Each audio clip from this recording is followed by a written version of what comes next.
Hello दोस्तों, कैसे आप सभी? आई होप आप बेटर होंगे। और फिर से एक नए डे के साथ एक नए टॉपिक एक नई एनर्जी के साथ फिर से प्रणुक्त तैयार हैं। आज जो टॉपिक कवर करेंगे वो है समकालीन शासन व्यवस्था। समकालीन शासन व्यवस्था कहने से मतलब ये है कि जब दिल्ली सल्तनत थी और दिल्ली सल्तनत में जब 5 गो वंश थे, उन 5 वंश में जो व्यवस्था थी, किस प्रकार से व्यवस्था थी, किसको किस लेवल तक रखा गया था, इस चीज़ को हम पढ़ेंगे। और लास्ट में यह भी पढ़ेंगे कुछ कुछ विभाग का निर्माण करवाया गया था अलग अलग सुल्तानों के द्वारा। वो सुल्तान के बारे में पढ़ेंगे कि वो सुल्तान जो है से कौन कौन से विभाग का निर्माण करवाए थे या फिर स्थापना करवाए थे।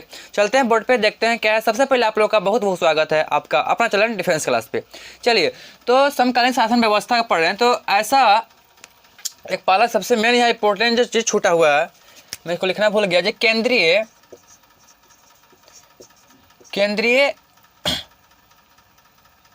मतलब केंद्र का जो मुखिया होता था, ठीक है, मुखिया बोल सकते हैं। हाँ, केंद्र का जो मुखिया होता था, मतलब केंद्रीय मुख्य कहने का मतलब है कि पूरे राज्य को मतलब जो है से जिसके कंट्रोल में होता था। जैसे पंचायत होता है, पंचायत किसके कंट्रोल में होता है? मुखिया कंट्रोल में होता है। उसी प्रकार से अगर एक वंश चल रहा है तो उसके जितना एरिया में उसका मतलब शासन फैला हुआ है, उस पूरे एरिया का जो मेन होता था, जो मुखिया होता था, जो मेन आदमी होता था, वो सुल्तान होता था। कौन होता था? सुल्तान होता था। इसका सुल्तान, ठीक है, मतलब पूरे का कौन होता था? मुखिया कौन होता था? जिसके इशारे पर सब कुछ होते थे, वो सुल्तान होते थे। उसके साथ और क्या है कि के समय, अच्छा, अब दिल्ली सल्तनत जब पढ़े हैं तो इसमें हम लोग पीछे जब पढ़ रहे थे तो इसमें एक समय ऐसा भी आया था कि जहाँ पे अमीरों का जो एक महत्व होता है, अमीरों का जो पावर होता है, एकदम खत्म हो गया था, शून्य हो गया था। उन्हें सारा जमीनों का छीन लिया गया था, सब कुछ अलग अलग तरीका से, मतलब उनको एक मतलब रोड पे मतलब उसको गरीब बना दिया गया था। अमीर लोग जो हैं उनका कोई महत्व नहीं था। ऐसा 2 बार हुआ है। एक तो बलवन का समय हुआ है। अब बलवन की क्या स्टोरी है, आप पीछे वीडियो देखे होंगे तो पता होगा। और दूसरा हुआ था अलाउद्दीन के समय में। अलाउद्दीन भी क्या किए थे कि उस सबसे जितने भी अमीर लोग थे उस सबसे जगह जमीन सब खरीद लिए थे और उसको मतलब खरीदे क्या थे, लूट लिए थे और वापस ले लिए थे और क्या रियायत में उसको चेंज कर दिए थे। तो इस प्रकार से किए हुए थे। उसी प्रकार से बलवन भी किए हुए थे। तो मतलब 2 समय ऐसा हुआ जहाँ पे अमीर जो है एकदम प्रभावहीन हो गए थे। वो था एक बलवन का समय और दूसरा था अलाउद्दीन का समय। इसके साथ साथ इसके अपोजिट अगर अमीरों का महत्व खत्म हुआ है तो एक समय ऐसा भी आया था जहाँ पे अमीरों का जो महत्व था बहुत ज़्यादा था, मतलब कुछ ज़्यादा ही हो गया था। वो जो था वो लौदी वंश के शासनकाल में था। लौदी वंश जब स्थापना हुआ तब से लेकर के लौदी वंश के अंत तक जो है से अमीरों का जो है महत्व काफ़ी ज़्यादा रहा। मतलब चरण स्पर्श पर मतलब सबसे ऊपर रहा अमीरों का महत्व। सबसे ज़्यादा कब हुआ था? लौदी वंश में। और अमीरों का महत्व कब घटा? बलवन और अलाउद्दीन खिलजी के शासनकाल में।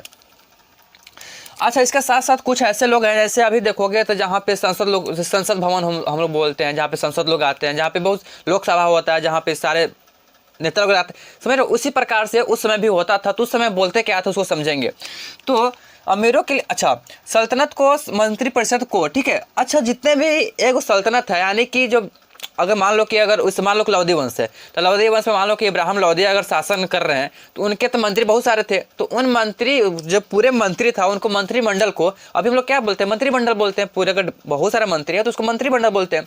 उसी प्रकार से उस समय के जो है सो उस समय क्या बोला जाता था? उस समय बोला था मजलिस ए खलवत, ठीक है। मजलिस ए खलवत कहने क्या मतलब है कि इसका ये मीनिंग होता है कि जैसे आप लोग अभी मंत्रिमंडल बोलते हैं, उसी प्रकार से उस समय क्या बोलते थे?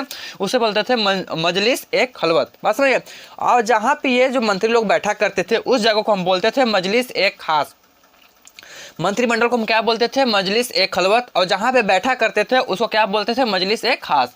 अच्छा, अब क्या होता था, जो सुल्तान होते थे, अब दूसरे सुल्तान को कभी बुलाना हो गया या फिर कुछ मान लो कि बहुत बड़ा प्रोग्राम करना है, अभियान निकालना है, तो उसके लिए बहुत सारे निर्णय की जरूरत होती थी, राय सलाह की जरूरत होती थी।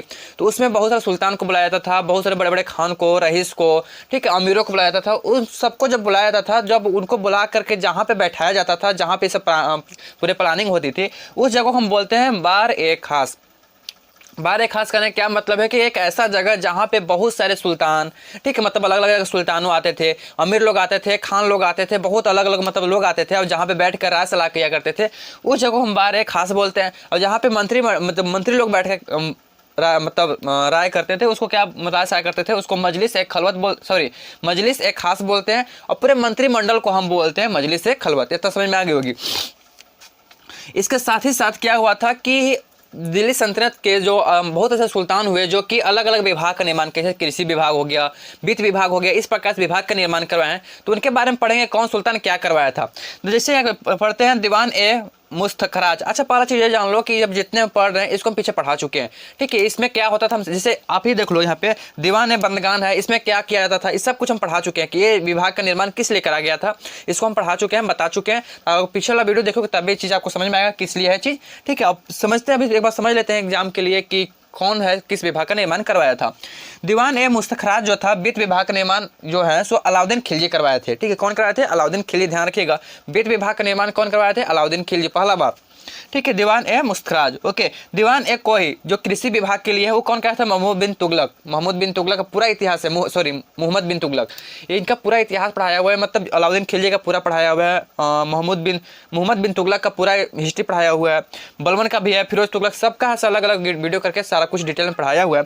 उसके साथ ही दीवान ए बंदगान का जो निर्माण करवाए थे, जिसका स्थापना करवाए थे, जिस विभाग का मतलब इस विभाग का जो स्थापना कराने वाले सुल्तान थे वो फिरोज तुगलक थे। कौन थे? फिरोज तुगलक। फिरोज तुगलक के बारे में, अच्छा, फिरोज तुगलक ऐसे माने कि मतलब एक सुल्तान हुए थे, बहुत लोगों के बारे में सोचे भी और बहुत क्रूर हत्या भी, मतलब इसको बोल सकते हैं कि बहुत लोगों के बारे में सोचे भी। और एक सेकंड गाइस, हाँ तो कहाँ पे थे, बाहर बच्चे लोग हल्ला कर रहे थे इसलिए मुझे वेट करना पड़ा, रोकना पड़ा वीडियो। हाँ, तो दीवान ए कोही ना, अब दीवान ए बंदगान जो है सब फिरोज तुगलक के स्टार्ट करवाए थे। इसके साथ 2-3 विभाग और निर्माण करवाए थे, दीवान ए खैर, दीवान ए इतिहास, सॉरी इसितहाक, ठीक है। इस प्रकार से बहुत सारे मतलब, बहुत सारे नहीं मतलब 2-3 विभाग का स्थापना कराए थे फिरोज तुगलक। फिरोज तुगलक वीडियो बकत देखना, ठीक है। कहाँ से कंपटीशन में हो सकता है कि वहाँ से क्वेश्चन ज़्यादा बने, वहाँ से मुझे भी लगता है कि वहाँ से हो सकता है ज़्यादा बने, ठीक है। तो आप फिरोज मतलब जितने वीडियो पढ़ाता हूँ आप सीरीज वाइज देखना, ठीक है। सीरीज वाइज देखोगे तो ज़्यादा समझ में आएगा, डेट याद रखने में प्रॉब्लम नहीं होगी, ठीक है। हिस्ट्री में मैंने क्या होता है, डेट याद रखने में बहुत प्रॉब्लम होती है, तो डेट याद रखने में प्रॉब्लम नहीं होगी तो एक लाइन से वीडियो देख के आना। हम लोग दिल्ली सल्तनत को वहाँ से वीडियो स्टार्ट किए हैं, जहाँ के तुगलक वंश जो है गुलाम वंश का स्थापना किए थे, वहाँ से स्टार्ट करके आज हम लोग तो इसको खत्म कर रहे हैं, ठीक है। अभी खत्म करने के मतलब लास्ट पोजीशन पे है, इसका 1-2 वीडियो और आएगा तो हम लोग पूरे खत्म कर लेंगे। इसके बाद मुगल स्टार्ट कर देंगे, मुगल वंश कुछ अलग ही है, ठीक है, तो समझेंगे उसको भी।